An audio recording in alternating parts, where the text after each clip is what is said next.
सईदा आयशा कहती हैं रज़ी अल्लाह तआला अन्हा कि नबी सल्लल्लाहु अलैहि वसल्लम ने 3 दिन तक तरावी की नमाज, ये तरावी उर्फ़े आम में क़ियामुल लैल है, हदीस में क़ियामुल लैल की नमाज 3 दिन तक रमजानुल मुबारक में जमात के साथ पढ़ाई। चौथे दिन आप सल्लल्लाहु अलैहि वसल्लम घर से बाहर नहीं निकले, हालांकि सहाबा इकराम का हुजूम लग गया आप सल्लल्लाहु अलैहि वसल्लम के हुजरे के बाहर। फिर आप सल्लल्लाहु अलैहि वसल्लम फजर के वक्त निकले, फिर आपने फजर की नमाज के बाद हम्दो सलाह के बाद खुतबा इरशाद फरमाया और फरमाया कि तुम्हारा रात को यहां आना मुझसे मख्फी नहीं था, मुझे पता था तुम मेरा इंतजार कर रहे हो, लेकिन मुझे खदशा हुआ कि ये नमाज तुम पर कहीं फर्ज न कर दी जाए, इसलिए मैं घर से बाहर नहीं निकला। मैं नहीं चाहता मेरी उम्मत पर इस मामले में मुशक्कत हो। तो सईदा आयशा कहती हैं कि फिर मामला इसी तरह अनअटेंडेड रहा यहां तक कि नबी सल्लल्लाहु अलैहि वसल्लम दुनिया से तशरीफ ले गए, यानी सहाबा इकराम अलैहिम रिज़वान फिर जमात के साथ उस तरीके से एहतमाम नहीं करते। और सही बुखारी और मुस्लिम की दूसरी हदीस में साथ यह है कि सईदना अबू हुरैरा से जो रवायत है वो कहते हैं फिर नबी सल्लल्लाहु अलैहि वसल्लम के जमाने में, सईदना अबू बकर के जमाने में और सईदना उमर के भी शुरू के दौर में ये मामला अनअटेंडेड रहा। लोग अपनी अपनी तरह जो है क़ियामुल लैल पढ़ लिया करते थे, घरों को चले जाया करते थे, कुछ घर में पढ़ लिया करते थे। फिर वो डिसीजन का वक्त आया और वो है सही बुखारी में इंटरनेशनल नंबरिंग के मुताबिक 2010 नंबर हदीस, वो उसी चैप्टर में क़यामे रमजान वाले चैप्टर। अब्दुर्रहमान बिन अब्दुल कारी कहते हैं कि एक रात मैं सईदना अमीरुल मोमिनीन उमर फारूक रज़ी अल्लाह तआला अन्हु के साथ मस्जिद नबी में आया तो देखा कि बाज लोग अकेले अकेले क़यामुल लैल कर रहे हैं रमजान का, बाज लोग टोलियों की शक्ल में एक एक हाफिज आगे खड़ा किया हुआ है, उसके पीछे नियत करके मुख्तलिफ जगहों पर नमाजें हो रही हैं। ये मस्जिद नबी थी जनाब, इधर होती तो लोग मारना शुरू कर देते कि जनाब मस्जिद की जमात हो सकती है। तो सईदना उमर फारूक रज़ी अल्लाह तआला अन्हु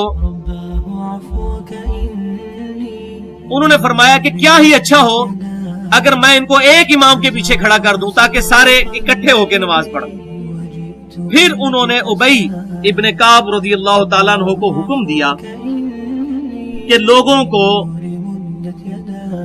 क़यामुल लैल रमजान का करवाएं। फिर वही ताबी कहते हैं कि काफी दिनों के बाद आप रज़ी अल्लाह तआला अन्हु के साथ मैं दोबारा आया तो देखा कि लोग क़यामुल लैल कर रहे थे और एक इमाम के पीछे। तो सईदना उमर ने फरमाया निअमल बिदअतु हादिही, ये कितना अच्छा काम है जो नया मैंने शुरू किया। यहां बिदअत जो है वो लुगत के मानों में है और एक मुर्दा सुन्नत को जिंदा करने के मानों में। लिहाजा अगर कोई शख्स किसी मुर्दा सुन्नत को जिंदा करे और कहे कि ये कितनी अच्छी बिदअत मैंने शुरू की, तो ये सईदना उमर की सुन्नत है। सुन्नत पर बिदअत का लफ्ज बोला जा सकता है मुर्दा सुन्नत को जिंदा करना। मिसाल के तौर पर मैंने पगड़ी पहनना शुरू की, मुझे देखते ही देखते कई लोगों ने पगड़ी पहनना शुरू की, तो मैं कह सकता हूं निअमल बिदअतु हादी, ये कितनी अच्छी बिदअत है, नया काम लुगत के मानों में। ये बिदअत वो वाली नहीं है कुल्लु बिदअतिन दलाला, इससे मुराद लुगत के मानों में नया काम, रिन्यू किया है मैंने सुन्नत को। सईदना उमर ने कहा चूंकि नबी सल्लल्लाहु अलैहि वसल्लम ने भी तरावी जमात से पढ़ाई थी क़यामुल लैल, तो मैंने भी एक इमाम के पीछे इनको जमा करके वही सुन्नत जिंदा की। जैसे हुजूर भी अकेले इमाम होते थे, ये भी एक इमाम।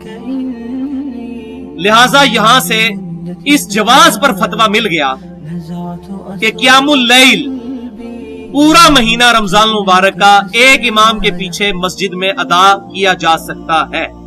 ये जायज, अफजल की बात नहीं कर रहा था, जायज, बिल्कुल जायज है, क्योंकि सईदना उमर फारूक रज़ी अल्लाह तआला के इस डिसीजन पर इजमा हो गया सहाबा इकराम अलैहिम रिज़वान का।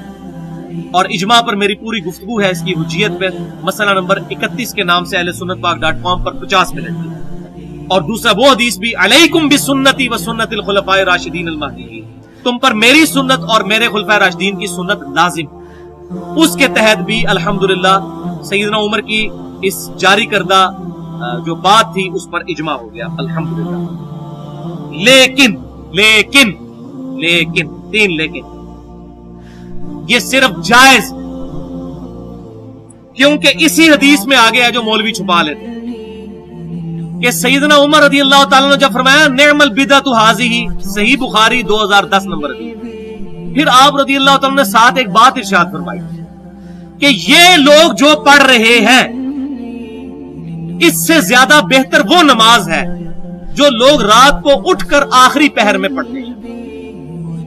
اور سیدنا عمر کا اپنا عمل بھی اس پہ تھا. آپ خود تو پیچھے نیت کیے نہیں ہوئے تھے, آپ تو وہاں وزٹ کرنے کے لیے آئے تھے, آپ نے خود تو وہاں نہیں نماز پیچھے پڑھی. اور اس تابعی کو کہا اس سے بہتر عمل یہ ہے کہ رات کے آخری پہر میں سو کے اٹھ کر نماز ادا کی جائے, وہ اس سے بہتر